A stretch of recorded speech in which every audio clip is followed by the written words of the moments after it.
नमस्कार, स्वागत है आपका बिहार समाचार में। बिहार की बड़ी और गर्मागर्म खबरों पर बात करने से पहले आपसे एक छोटी सी अनुरोध है, कृपया वीडियो को एक प्यारा सा लाइक अवश्य कर दीजिएगा। आपका लाइक करना ही हमारी मेहनत का फल होता है। केंद्रीय मंत्री गिरिराज सिंह ने कह दिया है कि बिहार में जनसंख्या कानून लागू होना चाहिए। इन्होंने कहा है कि मुख्यमंत्री जी संभल जाइए, क्योंकि चीन में 10 तो भारत में 1 मिनट में 30 बच्चे पैदा हो रहे हैं। और अब जनसंख्या वृद्धि पर नीरज कुमार बबलू भी भड़क गए हैं। उन्होंने कहा है कि अल्पसंख्यकों ने बिहार को नर्क बना दिया है। बिहार में लगातार 10 से ज्यादा बच्चे पैदा करके अल्पसंख्यकों ने बिहार को नर्क बना दिया। तो चलिए सबसे पहले गिरिराज सिंह की बात कर लेते हैं। तो देखिए, केंद्रीय मंत्री गिरिराज सिंह ने बड़ी मांग कर दी है। इन्होंने कहा है कि बिहार में चाहे कोई कानून लागू हो या ना हो, कोई नियम बने या ना बने, लेकिन सबसे जरूरी बिहार में जनसंख्या नियंत्रण कानून बनना चाहिए। और ये कानून लाकर 9-10 बच्चे पैदा करने वालों पर अंकुश लगाया जाना चाहिए। भाजपा नेता ने कहा है कि चाहे कोई भी धर्म के व्यक्ति हो, सभी के लिए समान कानून लागू होना चाहिए। सभी के लिए जनसंख्या कानून कड़े लफ्ज में लागू होना चाहिए, तभी जाकर भारत का विकास हो सकेगा। नहीं तो बिहार के साथ पूरा भारत नर्क बन जाएगा। इन्होंने कहा है कि हम प्रतिदिन ऑस्ट्रेलिया और इजराइल एक साथ पैदा कर रहे हैं। प्रतिदिन हमारे देश में 2 करोड़ से भी ऊपर बच्चे पैदा हो रहे हैं। गिरिराज सिंह का यह बयान साफ इशारा इस ओर कर रहा है कि इनका बयान और कहीं नहीं बल्कि अल्पसंख्यक समुदाय खास करके मुसलमानों पर है। और अब बिहार सरकार के मंत्री नीरज कुमार बबलू ने भी अल्पसंख्यकों खास करके मुसलमानों पर निशाना साधा है। इन्होंने कहा है कि पूरा बिहार आज जनसंख्या नियंत्रण ना होने की वजह से नर्क बन रहा है। जब तक हर धर्म पर जनसंख्या कानून लागू नहीं होगा, लोगों को विकास का फायदा नहीं मिल पाएगा।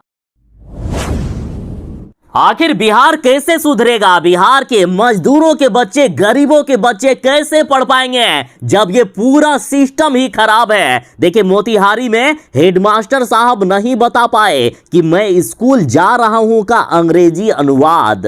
और ये कोई नई बात नहीं है। बिहार में लगातार ऐसे वीडियो सामने आते रहती है सोशल मीडिया पर कि बिहार के सरकारी स्कूलों को कुछ भी नहीं आता है। तो आखिर इन लोगों की बहाली कैसे हो जाती है जब इतने शिक्षकों की नियुक्ति होती है? जो लोग बीएड करेंगे, ट्रेंड होंगे, उन्हीं शिक्षकों की जब नियुक्ति की जाती है तो आखिर ऐसे शिक्षक कहां से मिल जाते हैं जिनको अंग्रेजी में मैं स्कूल जा रहा हूं का भी इंग्लिश अनुवाद तक नहीं आता है? तो इसके लिए कोई शिक्षक ही सिर्फ दोषी नहीं है, बल्कि ये पूरा भ्रष्ट सिस्टम दोषी है जो ऐसे शिक्षकों की नियुक्ति करता है और बिहार के मजदूरों के बच्चों को, गरीबों के बच्चों को फिर से मजदूर और गरीब बने रहने के लिए मजबूर करता है। और बिहार के लगभग कोई भी प्राइवेट स्कूलों में शिक्षकों को उतनी सैलरी नहीं दी जाती है जितने की गवर्नमेंट स्कूल के शिक्षकों को सैलरी दी जाती है। और हम जनता के पैसे से बड़े फंड का उपयोग करके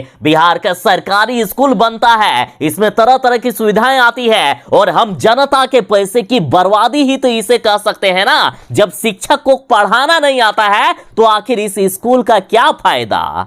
तो मुख्यमंत्री नीतीश कुमार जी, कब तक बिहार में आखिर ऐसी नौटंकी जारी रहेगी? कब तक ऐसे शिक्षकों की नियुक्ति होती रहेगी?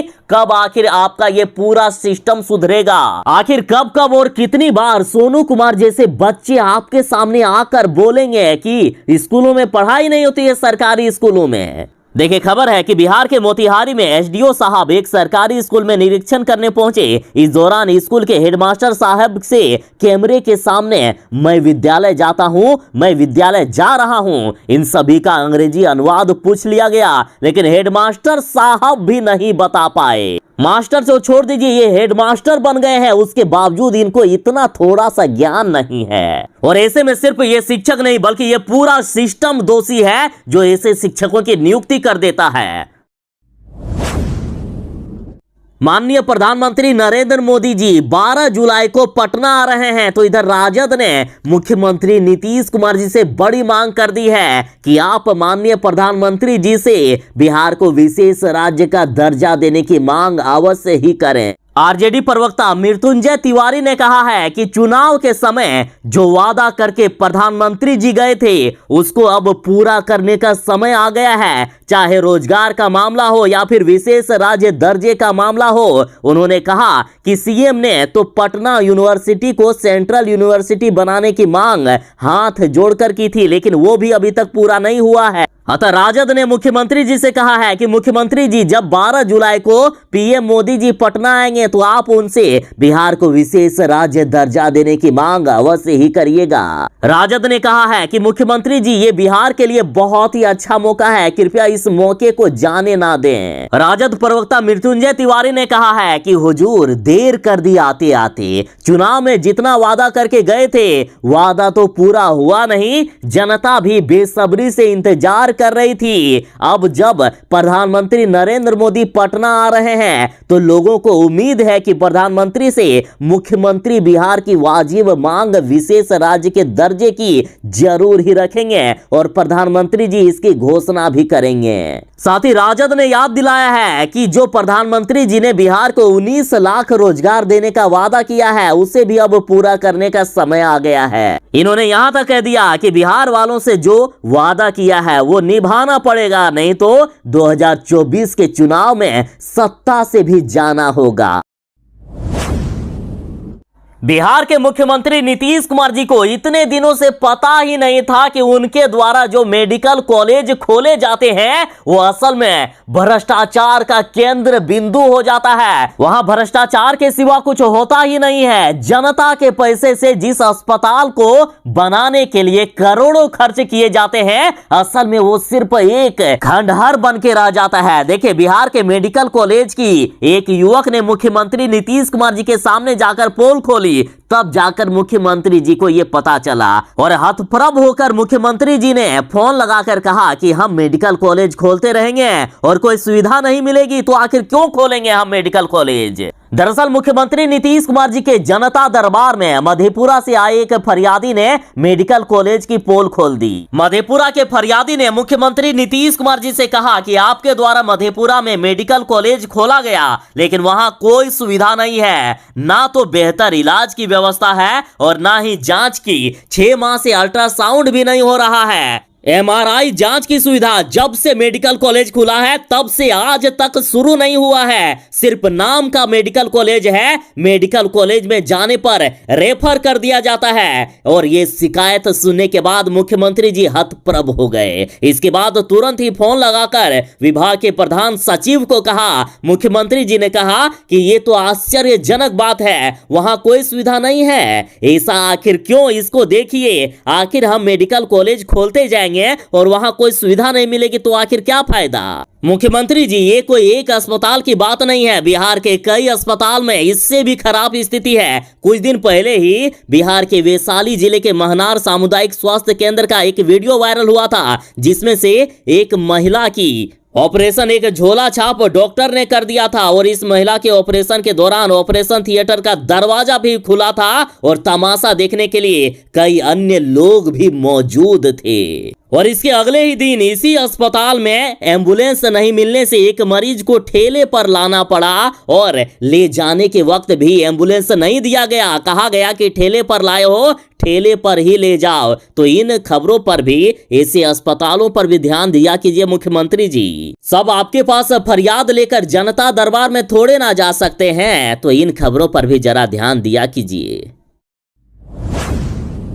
बिहार के स्वास्थ्य मंत्री मंगल पांडे जी ने बड़ा ऐलान कर दिया है कि अगर गरीब का आयुष्मान कार्ड बनने से पहले यदि वे बीमार हैं फिर भी उनका फ्री में इलाज किया जाएगा। सबसे पहले आपको यह बता दूं कि आयुष्मान भारत कार्ड के जरिए प्रति परिवार 1 साल में 5 लाख रुपए का इलाज फ्री में करवा सकता है। यदि किसी गरीब परिवार में किसी भी सदस्य को कोई गंभीर बीमारी हो जाती है लेकिन पैसे के अभाव में पहले लोग मर जाते थे, लेकिन अब वे मरेंगे नहीं बल्कि उनका इलाज होगा, वो भी फ्री में इलाज होगा। यदि आयुष्मान कार्ड है फिर भी फ्री में इलाज होगा, यदि नहीं है, पहले कोई बीमार है और बाद में बना है फिर भी इलाज होगा, और यदि आयुष्मान कार्ड नहीं भी बना है फिर भी इलाज होगा। यदि आपका कोई भी कार्ड नहीं बना है, सिर्फ यदि आपके पास राशन कार्ड है, तो उन सभी गरीबों का भी बिहार में फ्री में इलाज किया जाएगा। और ये आयुष्मान भारत योजना पूरी दुनिया में सबसे बड़ी स्वास्थ्य योजना है। इस तरह की योजना और किसी भी देश में नहीं है। बिहार में एक तरफ कई जिलों के लोग बारिश नहीं होने की वजह से परेशान हैं। बारिश नहीं होने से किसानों के धान के खेत और फसलों के खेत सूख गए हैं, तो दूसरी ओर नेपाल में लगातार बारिश होने की वजह से और नेपाल द्वारा लगातार बिहार में पानी छोड़े जाने के कारण बिहार के कई जिले फिर से डूबने लगे हैं। और इसमें भी बिहार सरकार ही दोषी है, क्योंकि बिहार को बाढ़ और कटाव से रोकने की 46 परियोजनाएं अभी भी अधूरी है। यदि ये परियोजनाएं पूरी हो जाती तो शायद बिहार में बाढ़ से इतनी तबाही नहीं आती। और हाँ, अभी हम बात कर रहे हैं बागमती नदी की। तो देखिए, बागमती में फिर से उफान आ गया है। प्रशासन ने अलर्ट जारी कर दिया। निचले इलाके के कई गांव डूब गए हैं। लोगों में हाहाकार मचा हुआ है। लोग लगातार अपने घर द्वार को छोड़कर भागने लगे हैं। और चाहे कुछ भी होता है, सबसे ज्यादा दिक्कत गरीबों को होती है। गरीबों के साथ सबसे ज्यादा नाइंसाफी होती है। देखिए, बाढ़ का पानी आ जाने से गरीबों के घर डूब गए हैं। गरीबों के घर में चूल्हा तक नहीं जल पा रहा है। वैसे तो बीजेपी सरकार ने गरीबों को गैस सिलेंडर तो दे दिए थे, लेकिन गैस सिलेंडर के दाम लगातार बढ़ा कर 1000 के भी पार कर दिए। तो जो गरीब 100-200 के लिए तरसते हैं, किसी तरह से यदि 50 रुपया 40 रुपया भी उनके पैकेट में होता है तो उससे सप्ताह भर वे गुजारा कर लेते हैं। तो मोदी जी आखिर वे 1000-1200 का सिलेंडर कैसे भरवाएंगे बताइए। दिन भर मजदूरी करने के बाद भी जिनको 50-100 रुपया मिलता है, वे आपके गैस सिलेंडर को कैसे खरीद सकेंगे। किसी तरह से 10-20 रुपया होने से थोड़े से आलू लाकर माड़ भात चोखा बनाकर जो गरीब खाते हैं, उनके लिए आपने गैस सिलेंडर इतने महंगा कर दिया। देखिए, खास करके गरीबों को सबसे ज्यादा दिक्कत हो रही है। गरीबों के घर में उनके बच्चे, बुजुर्ग और खास करके सभी लोग भूखे मर रहे हैं। बिहार में बागमती नदी के जलस्तर में फिर से उफान शुरू हो गया है। लोग डर से सहमे हुए हैं। बागमती नदी के जलस्तर में वृद्धि को देखते हुए प्रशासन भी अलर्ट हो गया है। निचले इलाकों के कई गांवों में पानी घुस गया है। लोग लगातार पलायन कर रहे हैं। सरकार की लापरवाही के कारण गरीबों के घर डूब रहे हैं और सरकार उनको बदले में एक प्लास्टिक दे देती है कि जाओ सड़कों पर, जंगलों पर अब गुजर बसर करो। बच्चों की पढ़ाई लिखाई सब चौपट, रोजगार नाम की कोई चीज भी नहीं। लालू यादव की सेहत को लेकर बड़ी खबर आ रही है। लालू यादव अब ठीक हो रहे हैं। लालू यादव आईसीयू से प्राइवेट वार्ड में शिफ्ट हो गए हैं। लगातार लालू प्रसाद यादव की तबीयत ठीक हो रही है और अब कुछ ही दिनों में लालू यादव फिर से पटना आ सकते हैं। लालू यादव की तबीयत में अब पूरी तरह से सुधार हो रहा है। 3 दिन पहले ही उनका ऑक्सीजन सपोर्ट भी हटाया गया था। वो सहारा लेकर चल भी अब पा रहे हैं। लालू प्रसाद यादव अब जल्द ही पटना आ सकते हैं।